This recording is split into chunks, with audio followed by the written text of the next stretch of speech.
I'm Representative Kristen Robbins. I'm chair of the House Fraud Prevention and State Agency Oversight Committee, here with some of my colleagues who serve on the committee or just care about this issue. And just wanted to talk quickly. Today in the Fraud Committee, we had the governor's fraud package presented. And you know, it was a good overview. We had multiple commissioners there, appreciated the testimony and the oversight of what the governor's trying to do.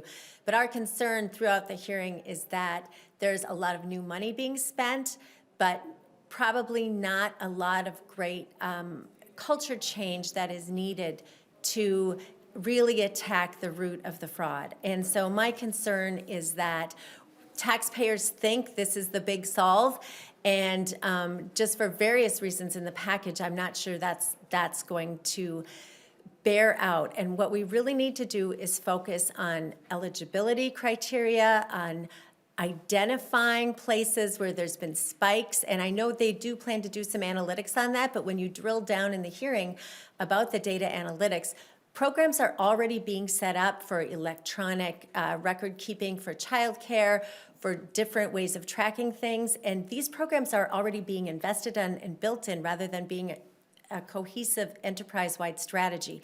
So I have a lot of concern about the money we're putting into these different programs piecemeal rather than looking at an overall strategy on the IT. And layering data analytics on top of that, I think will help, but I don't know if it'll help if it's not done as a whole enterprise-wide function for the government. So I actually came away with greater concerns about the IT piece than we had before.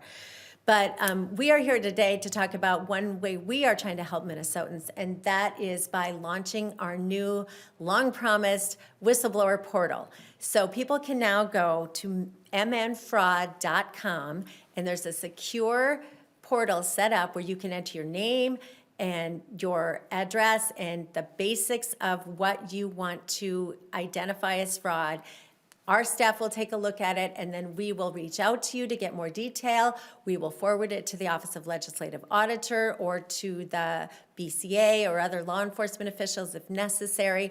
But we want Minnesotans to know there is a new portal that will give you the opportunity to report anything you've seen, whether you're an agency worker who's working so hard and sees things that they've been trying to flag and it's fallen on deaf ears, or whether you're a person who's receiving services, or whether you're a person who is providing services and has seen anomalies.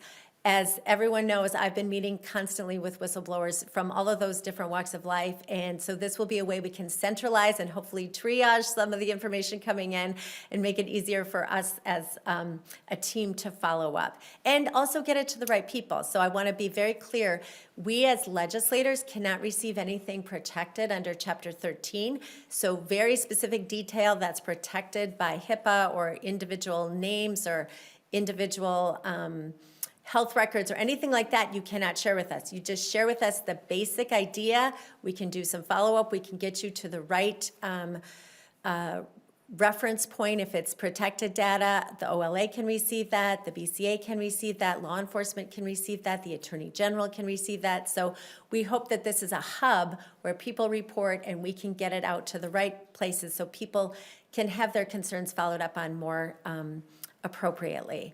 So we're excited about that. We are excited about some aspects of the governor's fraud package. I think there's some good things in there on the making a state crime for kickbacks and theft of public funds. But again, we have some concerns there, so I'll let my colleagues talk about that.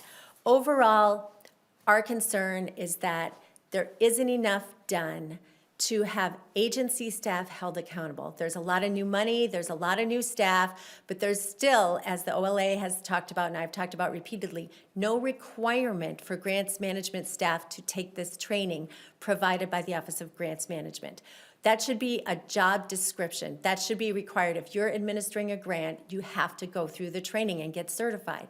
I have a bill coming out of all the things we've heard in committee thus far.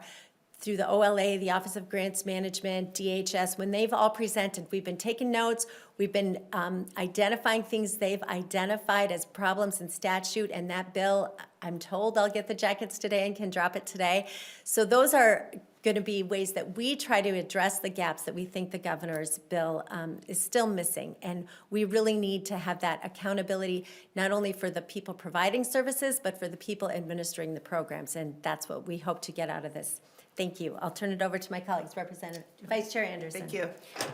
Thank you, Madam Chair. It was a very good hearing, I think. There are some good things in the governor's proposal, but there are many, many things that are missing. The majority of the dollars that go into this, into the proposal, are really just adding staff into agencies that didn't catch the fraud in the first place, or frankly caught it and didn't do anything about it. And that's the biggest problem we've seen in state government. We have in House File 1, which is going to be the OIG bill. We're working very hard with the Senate on a bipartisan basis to make sure that we do this right, but creating a statewide OIG. Because frankly, it's once the fraud is found, what do you do about it? You've got to have a system where state employees feel comfortable reporting that it's going to go somewhere, that it's going to ultimately go to an entity, whether that's the OIG or the BCA or the Attorney General's office or county attorneys, but it's actually going to get prosecuted, and we're going to see change. We have a culture problem in state government. We have a culture problem that we just let it happen. We let fraud happen. People don't want to, cause too many problems, and that's costing us billions of dollars in state. And we have dollars that are not going to the folks that they need to go to, and they're not serving those. So the governor's fraud package, there are chunks of it which make sense, and there are parts that are just blatantly missing, and that's the OIG, that's the changing the culture, that's the responsibility of employees, state employees, commissioners, to actually do something about it. And we need to have all of these parts if we're going to make a change in Minnesota. Thank you. Hi, I'm State Representative Marion Rarick, formerly O'Neill. I want to talk about the BCA portion of this program, or the proposal, I mean. So if you want to know if the governor is taking fraud seriously, all you have to do is look at the changes for the criminal penalties. And he's only increasing the criminal penalties by 20% for the top 3 highest theft categories. That's a drop in the bucket. And as the commissioner spoke, and actually the superintendent of the BCA, that is far below what the federal penalties are. So there's already a huge, huge gap. Here in Minnesota, we don't really take crime terribly seriously. Why do I say that? Because our criminal penalties are far below most of the federal standards. And then if you actually do get charged with something, we plead down. But 90 to 95% of the cases are pled down. Then after you plead down to a lower charge, then your sentencing, at least 25 to 30% of those are downward departures on top of that. Then if you actually get sent to prison, you have huge good time. So we just had a change in law the last 2 years where you only have to serve 50% of your prison time.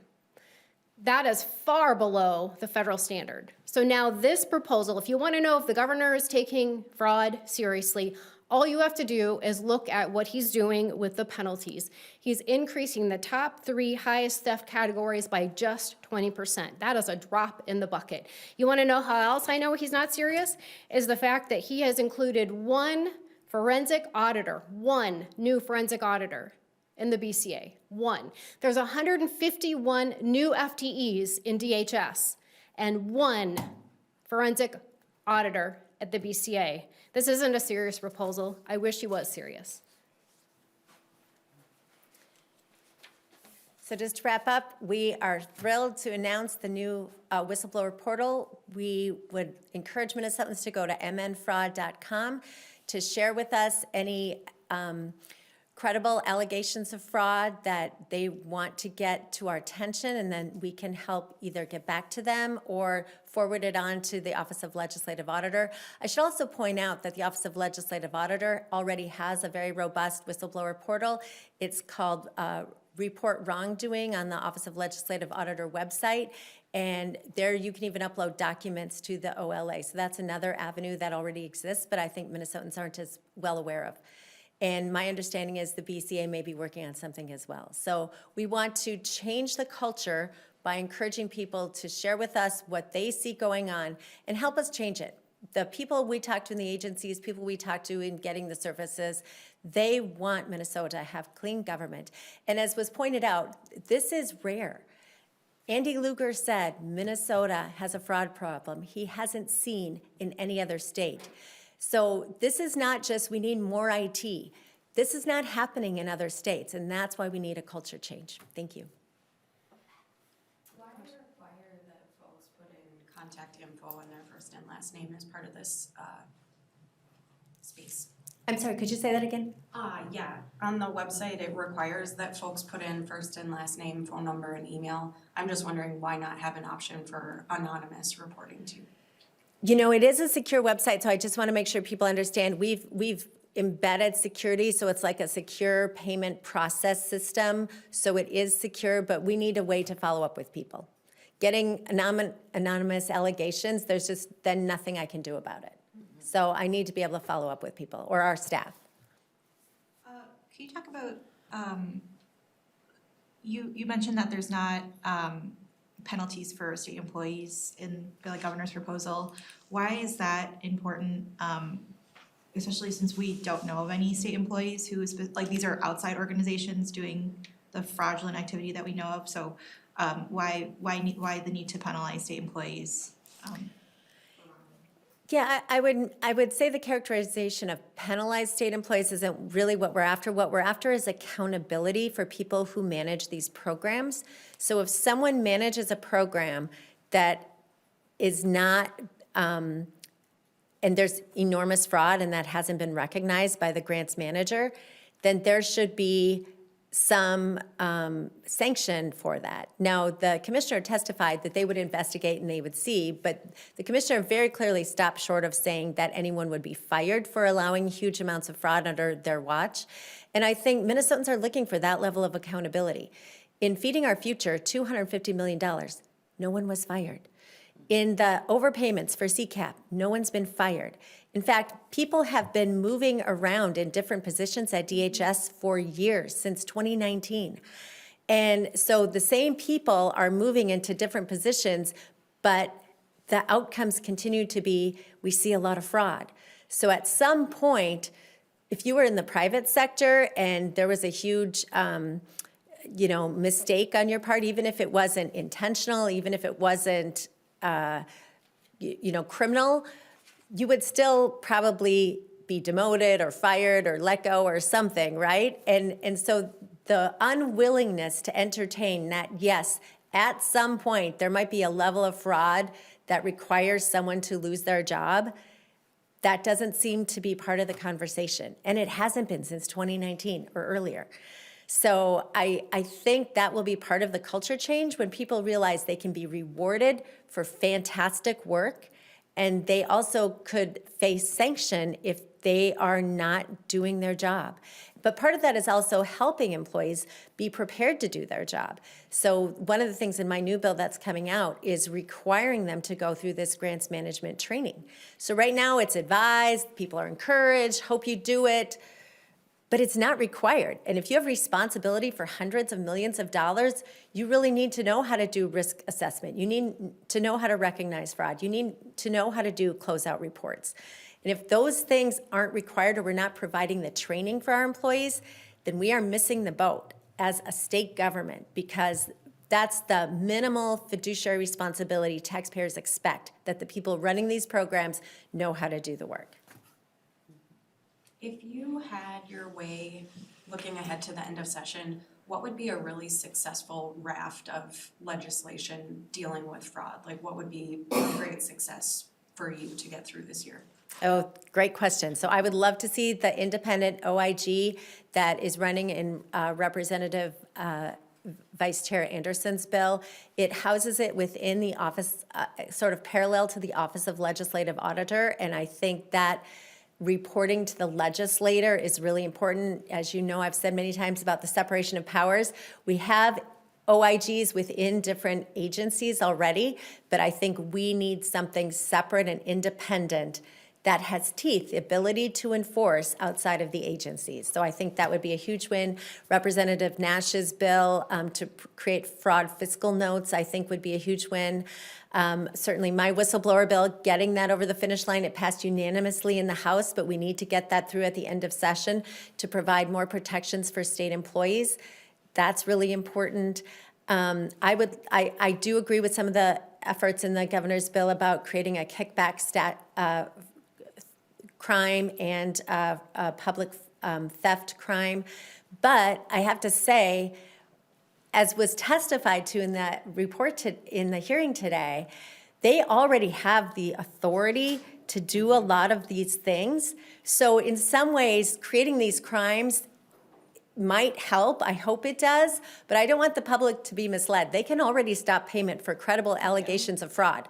That's in the statute, in multiple places. So they are just not taking the action. So maybe strengthening statute by, adding these new crimes will help. I hope it does.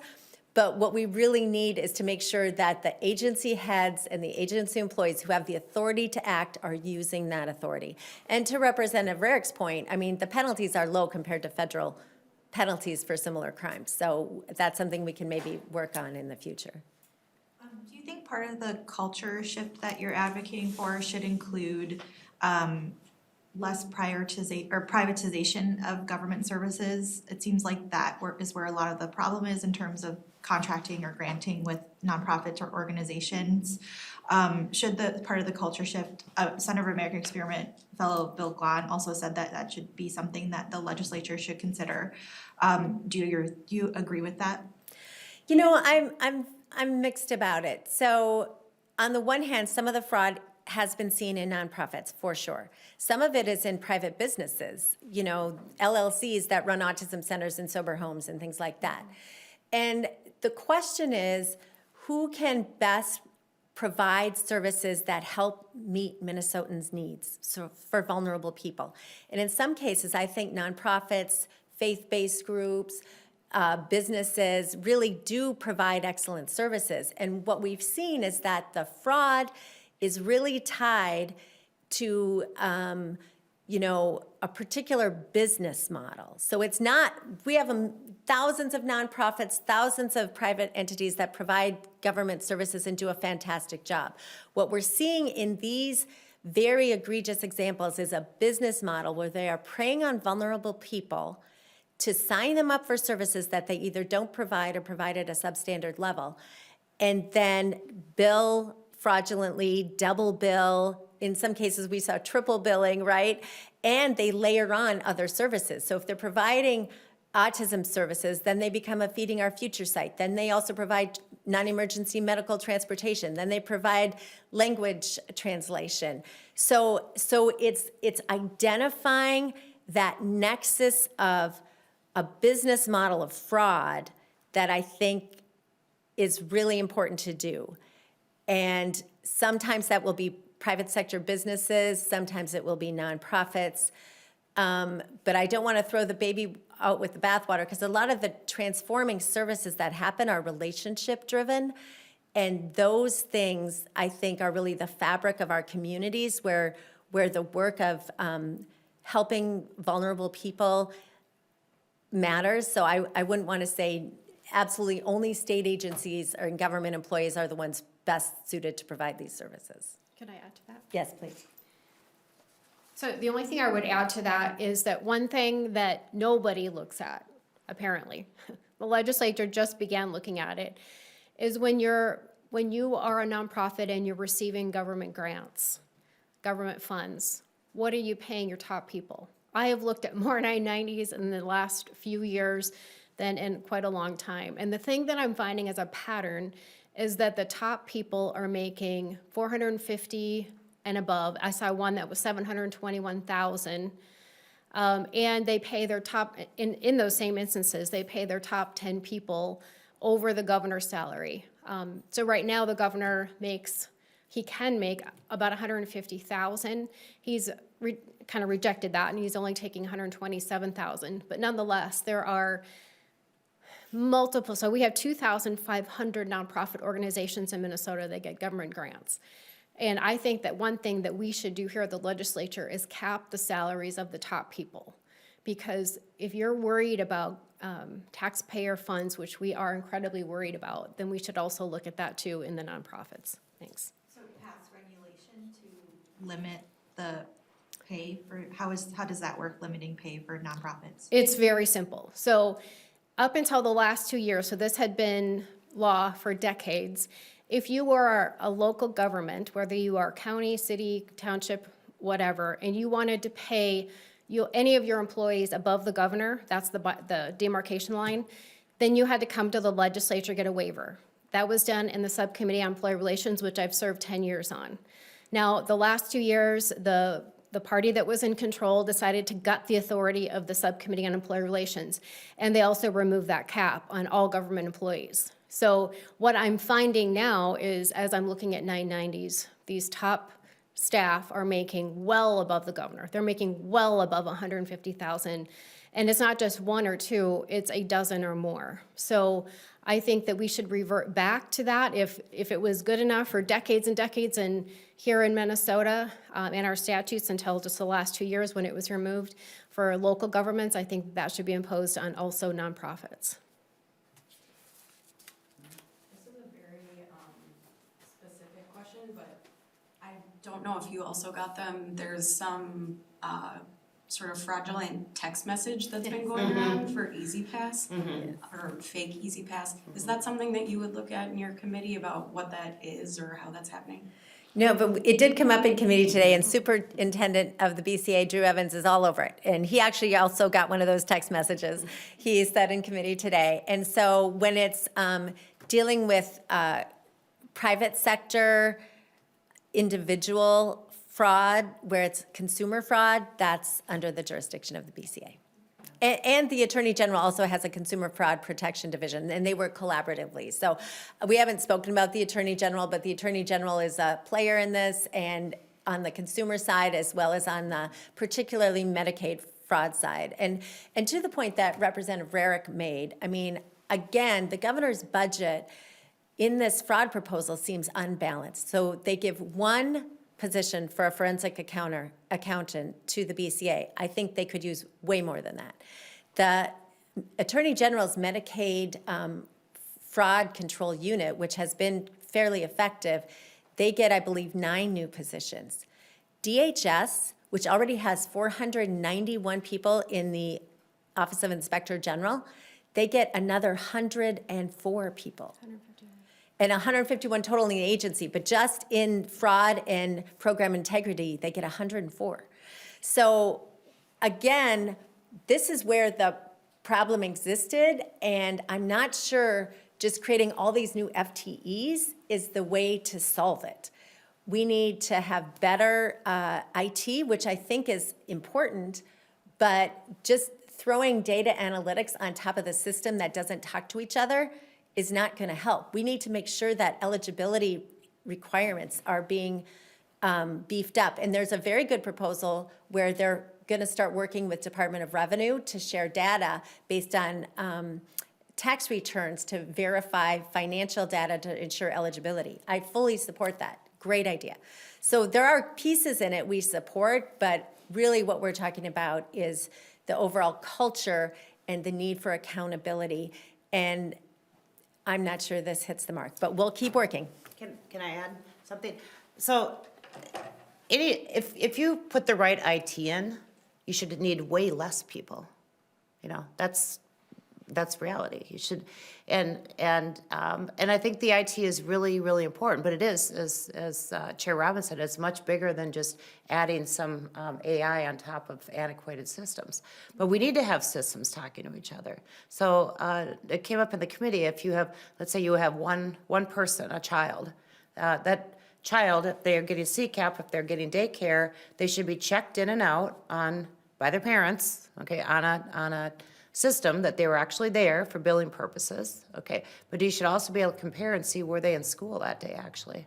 Or were they there? Where were they, right? And is that person, if that person's getting free meals somewhere in the summer program, are they just getting it at one site, or are they having 10 meals a day across 4 towns? One individual name, because someone's using their data. So it should be easier if you have good IT, and you shouldn't need all the people to do it, so, thanks. Do you envision that the new proposals for fraud will be in one big, like, fraud omnibus or per agency bill, or is it separate bills? So Chair Pinto, the lead on the fraud committee, presented it as a package today, but actually provisions are moving separately throughout all the different committees. So my guess is that will be embedded in different committee omnibus bills. That's what he told me today, yeah. All righty, thanks for your time.